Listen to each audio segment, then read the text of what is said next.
좋으신 주님을 찬양합니다. 우리 좌우 앞에 있는 분들과 인사를 나눕니다. 반갑습니다. 환영합니다. 축복합니다. 오늘도 좋으신 주님께서 우리 가운데 필요한 은혜와 꼴들을 마음껏 내려주실 줄 믿습니다. 우리 그런 기대를 가지고 사도행전 6장 우리 두 번째 시간 함께 갖도록 하겠습니다. 12사도가 주님의 말씀을 전하고 복음을 전하다가 급격하게 예루살렘 교회가 이제 성장하게 됩니다. 그래서 정말 수많은 사람들이 예루살렘 교회에 모여서 함께 예배드리고 보통 이제 마가의 다락방을 이제 기준으로 해서 그렇게 이제 모이게 되죠. 그러다가 이제 교회가 커지면 일들이 많아집니다. 계속해서 성장을 하면서 사역들이 많아지고 줄지를 않아요. 계속해서 늘어가면 늘어가지. 그래서 사역들이 많아지다 보니까 이제 12사도가 굉장히 바빴죠. 분주하고.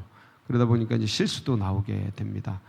아무리 사도들이라도 일들이 많아지면 여지없습니다. 인간은 한계성이 있는지라 실수가 나오고 문제가 생기고.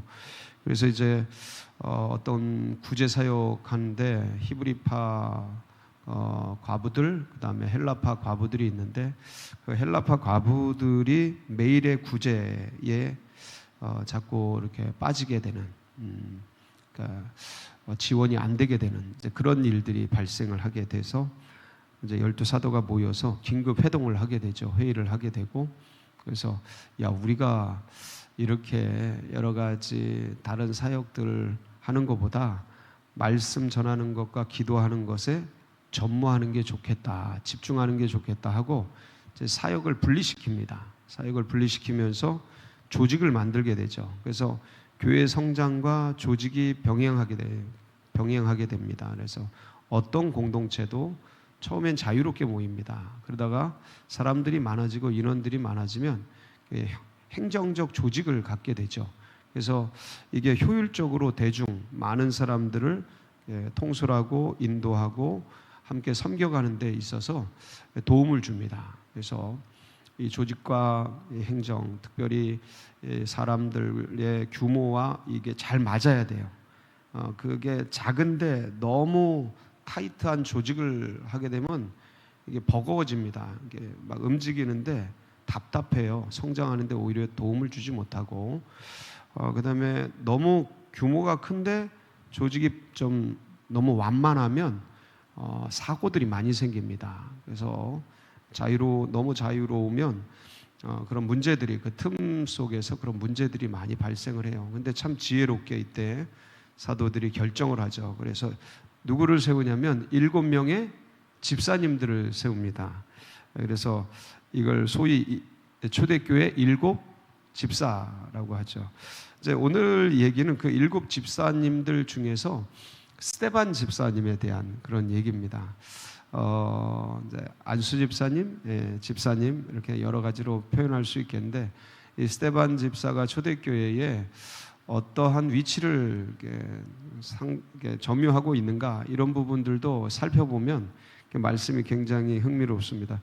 스데반 집사는 대표적으로 7 집사 중에서 제일 먼저 거명이 되잖아요. 보통 제일 먼저 이제 동일한 기수의 사람들이 있는데 맨 앞에 거명이 될 때는 제일 연장자일 확률이 제일 높습니다.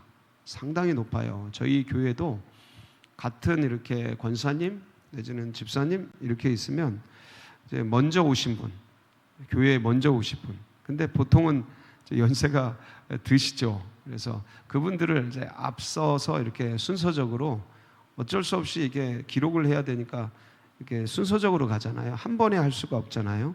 그래서 그렇게 앞에 세우게 되는데 7명의 집사 중에서 누가 맨 앞에 와요?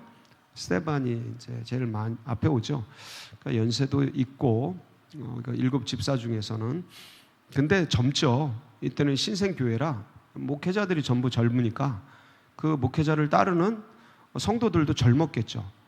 그 젊은 중에서도 이제 연장자인 스데반 집사였는데, 이분이 아주 인격이 출중하고 사람들에게 칭찬받는 사람을 뽑는데 그 수많은 기라성 같은 뭐 7천 명, 그러니까 3천 명, 5천 명, 그다음에 120문도 70인 그 제자들, 그런 속에서 뽑아냈으니까 그 초대교회 인재들 중에서 얼마나 뛰어난 사람이 나왔겠어요.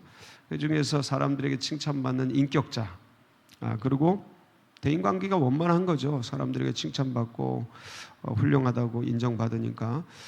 그러면서 믿음과 성령이 충만한 거예요. 그래서 아주 그냥 예수 그리스도를 향한 믿음의 열정이 대단하고, 그다음에 성령의 권능, 능력들이 아주 출중한 그런 분이셨습니다. 그러니까 이분이 나가서 말씀을 전하고 기도하니까 막 기적이 일어나고 표적이 일어나고 아주 놀라운 일들이 일어나는 겁니다. 여러분들 속에서도 저에게도 이런 일들이 일어나길 간절히 소망합니다. 그래서 복음이 전파되고 정말 귀신이 떠나가고 병든 자가 치유되고, 그러면서 사람들 민간에 아주 놀라운 일들을 행하니까 좀 말씀이 더 풍성해지고 주님께로 돌아오는 백성들이 많아지고, 그러면서 지역이 복음화되고, 이 예루살렘 지역이 상당히 넓잖아요. 서울 같은 건데 우리나라로 하면 굉장히 넓은 지역인데 거기에 이제 복음이 편만하게 전해지는 그런 역사가 있었어요. 근데 언제든지 어떤 신생 공동체가 커갈 때 기존에 있던 공동체에게는 걸림돌이죠. 그래서 왜냐하면 제로섬 게임처럼 어떤 파이가 있다면 그 신생 공동체가 그 파이를 먹어 들어오는데 나머지를 점유하고 있던 영역에선 뺏기는 거니까. 인생이 제로섬 게임입니다. 뭐 여러 가지 얘기를 해도. 그래서 뺏기는 거니까 그 기존에 있던 종교, 그러니까 유대교, 그죠? 여기선 지배적인 종교가 유대교니까 유대교 입장에서는 자기들의 종교적 섹타를 뺏기는 거니까 굉장히 불쾌하죠. 굉장히 어렵죠. 뭐 잠깐 일어났다 마는 것도 아니고 한 번에 3천 명이 날아가고 5천 명이 뺏기고 막 이러니까 아주 예민해지죠. 심각해지죠. 그래서 이들이 가만히 있지를 않았죠. 스데반이 복음을 전하는 회당에 와가지고 논쟁을 시작합니다. 그래서 그 논쟁을 시작하는데 그 논쟁의 내용들이 이제 그 논쟁을 했던 사람들이 9절에 나와 있습니다. 9절에 한번 볼까요? 9절 시작. 이른바 자유민들 즉 구레네인, 알렉산드리아인, 길리기아와 아시아에서 온 사람들의 회당에서 어떤 자들이 일어나 스데반과 더불어 뭐를 해요? 논쟁을 하는데 이들이 해외파예요. 그러니까 국내파가 아니에요. 해외파. 그러니까 물론 여러 가지로 해외에 나간 디아스포라 유대인들이 많았는데, 그러니까 이제 뭐 바벨론 포로도 있었고 고대로는 그다음에 아수르의 포로도 있었는데, 요 당시 지금 거명된 이 자유민들 즉 구레네인, 알렉산드리아인, 길리기아, 이분들은 AD 63년에 폼페이우스가 유대를 멸망시키면서 끌려갔던 그런 포로민들이라고 보시면 돼요. 그러니까 당시 유대교에 있었던 중산층 중에서도 어떤 면에서 중산층 이상, 왜냐하면 포로로 끌려간 사람들이 엘리트들이거든요. 그러니까 중산층 이상 중에 귀족 계급 중에서 상당히 전문적인 실력과 능력이 있었던 사람들이 이제 끌려가거든요. 그래서 디아스포라로 자유민이 돼서 끌려갔다가 포로에서 끌려갔다 자유민이 돼서 이제 흩어져서 아프리카 북부 지역, 그다음에 뭐 이집트의 알렉산드리아 이런 지역에 흩어졌다가 모인 사람들이에요. 그러니까 이분들은 유대교회가 아주 독실할 뿐만 아니라, 왜냐하면 해외파가 국내로 들어와서 지금 예루살렘에 와서 이게 어떤 절기인지는 자세히 나와 있지는 않지만 지금 모여 있는 거예요. 그런데 해외에 있었던 사람들은 그 해외에서 살아남기 위해서 몸부림치면서 거기서 이제 어떤 영역들을 확보해 가니까 그 해외 원주민들보다 더 탁월한 능력이 있어야 되거든요. 기본적으로 유대인들은 어느 지역에 가도 변호사가 되거나 법률인들이 되거나 금융 쪽에 탁월한 능력을 발휘해서 세계 어디를 가더라도 엘리트 그룹에 들어갑니다. 심지어 미국의 헤게모니를 쥐고 있는 사람들이 유대인이라고 말할 정도예요. 그럴 정도로. 그래서 이스라엘이 누구와 전쟁을 해도 미국은 유대인 편에 서는 나라. 왜냐하면 이들의 로비가 막강하거든요. 그러니까 왜냐하면 미국의 핵심을 유대인들이 장악하고 있어요. 그러니까 세계 어딜 가도 그렇게 뛰어난 능력을 발휘하는데 이들이 국내에 들어온 거예요. 그래서 누구랑 논쟁을 해요? 스데반과 논쟁을 하는 거예요. 근데 이 사람들이 실력 없는 사람들이 아니에요. 유대교에 정통을 했고 해외에서 예루살렘 들어올 정도로 굉장히 독실하고 이 유대를 사랑하는, 이스라엘 사랑하는 애국심이 투철한, 뭐 유대인들은 우리나라만큼 상당히 애국심이 강하잖아요. 그 투철한, 그러면서 유대교의 모세 율법을 아주 그렇게 독실하게 믿고 있는 사람들이 이 기독교를 전하니까, 예수교를 전하니까 이제 이들이 예민하게 반응을 하면서 이제 논쟁이 시작된 거죠. 근데 이들의 논쟁점이 평생 유대교에서 자라왔기 때문에 상당히 해박했을 겁니다. 뛰어났을 거예요. 그런데 이 스데반이 얼마나 지식이 탁월했는지, 지혜와 성령이 탁월했는지, 지금 이제 우리가 내일부터 살펴보겠지만 이 사도행전 7장은 여러분 대단한 장입니다. 왜냐하면 유대교 역사를 기독론적으로 해석을 한 거예요. 그러니까 그 아브라함이 메소포타미아에서 갈대아 우르에서부터 불리움을 받는 이 유대교의 역사를 예수 그리스도의 눈으로 꿰뚫어서 한 방에 정리시킨 거예요. 엄청난 겁니다. 저는 이거를 평생에 걸려서 이제서 조금 알게 됐는데, 이분은 이때 벌써 이미 이걸 꿰뚫어 가지고 설교로 남긴 거예요. 대단한 거예요. 엄청난 겁니다. 그러니까 이 정도로 해박해요. 근데 이 정도가 되려면 예수 믿어서 되는 게 아니에요. 기본이죠. 그건 예수 믿어서 되는, 그것만으로 되는 게 아니고 공부를, 성경을 겁나 연구를 해야 돼요. 아주 진짜. 그러니까 이 스데반의 인격과 실력과 영성이 탁월한 거예요. 능력이 있는 거예요.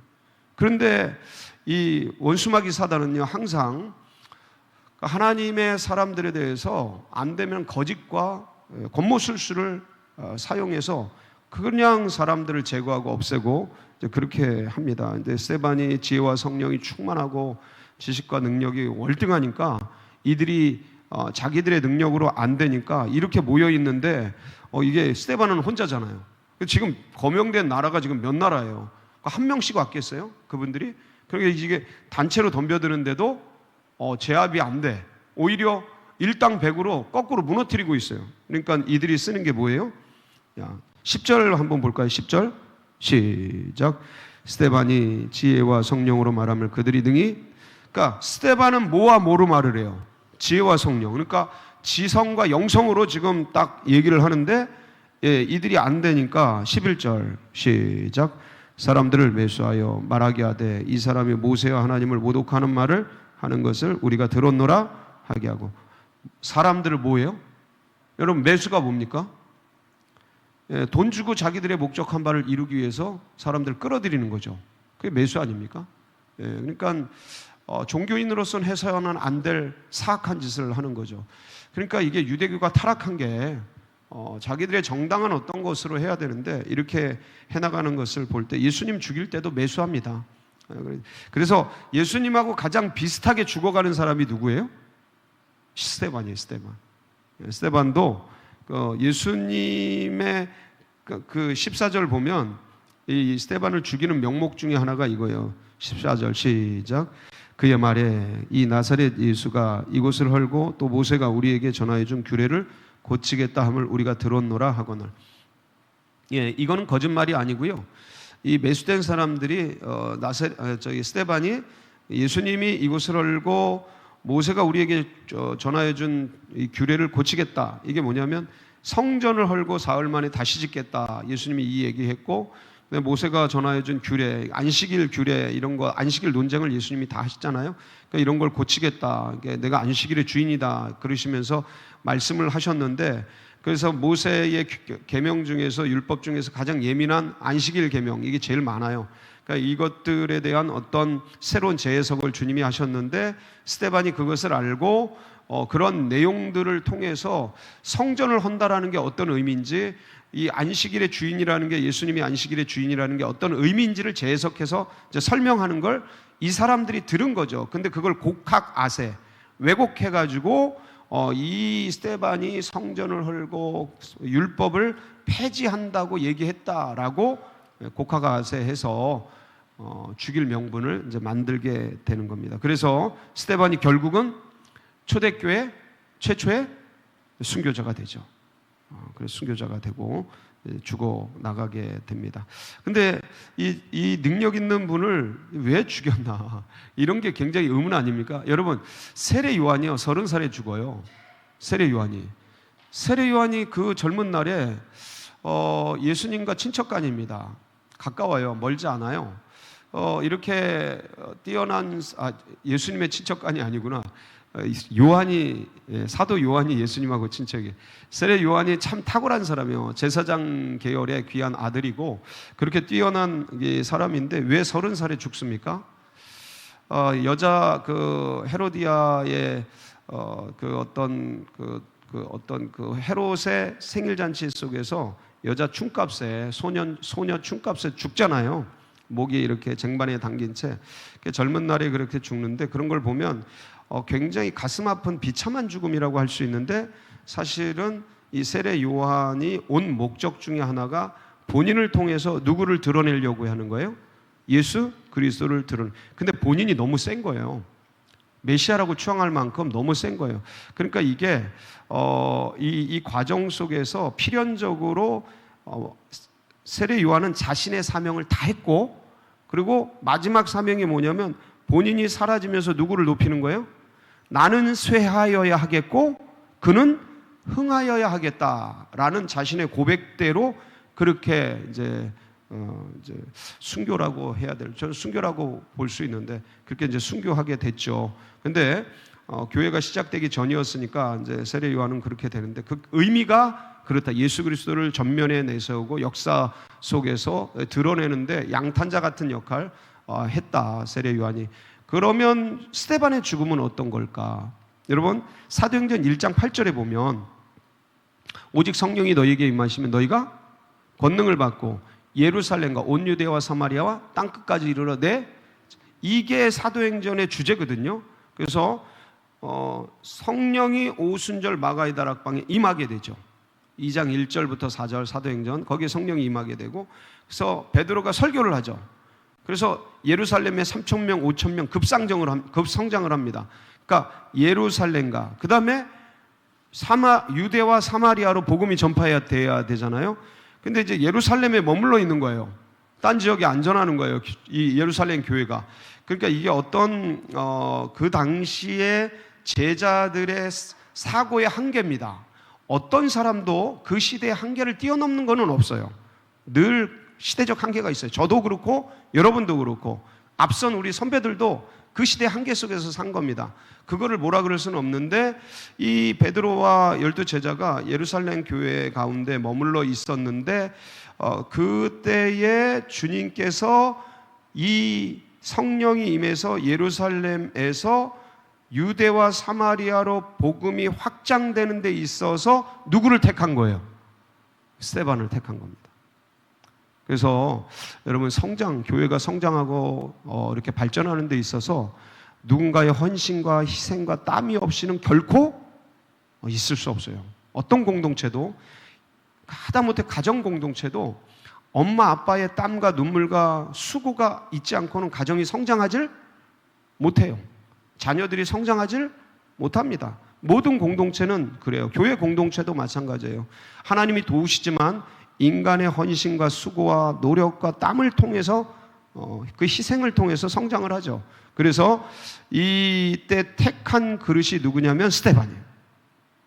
스데반이 최초의 순교자로서 사도행전 8장 1절 거기 보면 이런 내용이 나와요. 같이 한번 보겠습니다. 시작.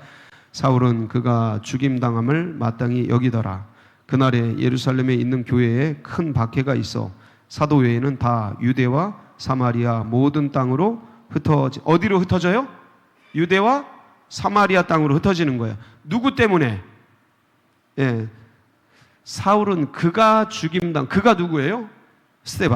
스데반이 죽임을 당하면서 대박해가 일어나요. 예루살렘 교회에 대박해가 일어나면서 사도 빼놓고 나머지 전부가 어디로 흩어져요? 유대와 사마리아 전 지역으로 흩어지는 거예요.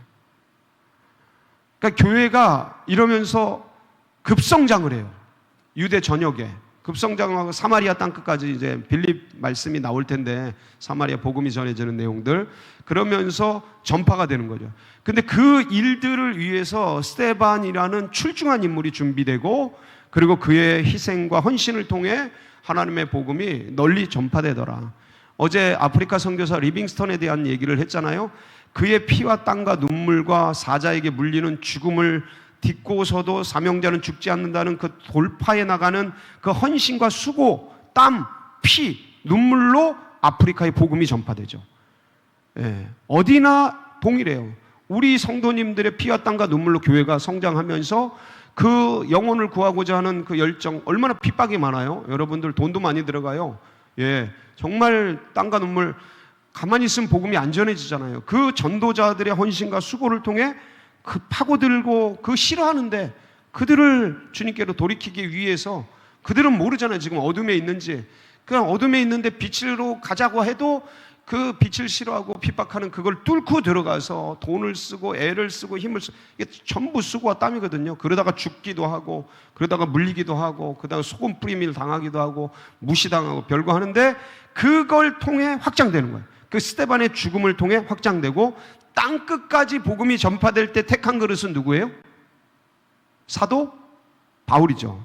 사도행전 9장 1절 2절 그리고 15절인데 한번 볼까요? 시작.